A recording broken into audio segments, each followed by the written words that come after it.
So let's take the example of a Salesforce consulting company. They would typically maybe map out their content around the clouds, around specific industries. You speak to the different roles. And then, of course, you have your standard kind of corporate content here. So let's break down something like user adoption. There is maybe the obvious 10 ways to improve user adoption, if I could type. And then you could do something like the top Salesforce adoption strategies for 2025.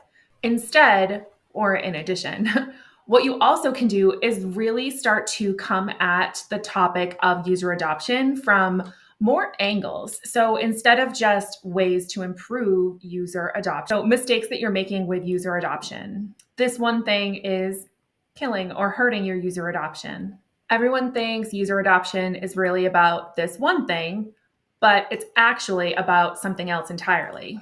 So these are like myths and misconceptions in how you can talk about user adoption. All right, so we want to layer in some really actionable things for people. And so under adoption strategies, I would say something like, do this one thing right now to improve your Salesforce adoption. My sales team logged, 3 times more meeting notes when we rolled out this one feature. So what pieces specifically of adoption can you improve when you do this one simple thing? I always like to add a pillar for FAQs. And so you want to work with your sales team, work with your product team, your customer success team, and track the questions that your actual prospects, your actual users are asking all the time. Work with your subject matter experts and create content around those questions so that you are already going to know that this content is going to resonate. All right, so then you want to talk about your experience specifically. So this is a fun take on a how I. So something like, my users dreaded updating their forecast until I made these 3 configuration changes. So this is really specific. It moves beyond just like how you can improve your user adoption, but you get to a really specific reason. So they update their forecast and then what you did to make them more willing to update their forecast. And if you actually figure out that secret, let us all know.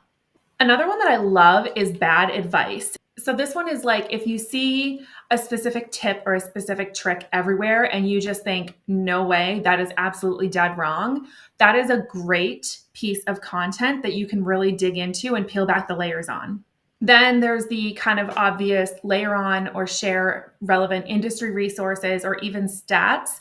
So anything like Salesforce itself puts out great stats. And so you can share those and then put your own spin or interpretation on the stats.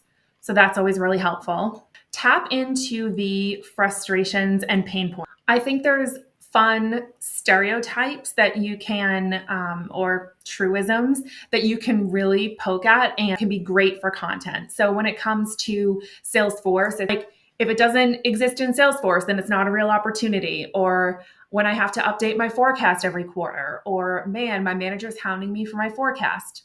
That's a lot on forecasting. What about, around tracking dials or tracking outreach attempts? Maybe if you can dig in and make jokes about that, you can do funny memes. That's really relatable content that admins everywhere are going to understand and get behind. So this is how I really try and flush.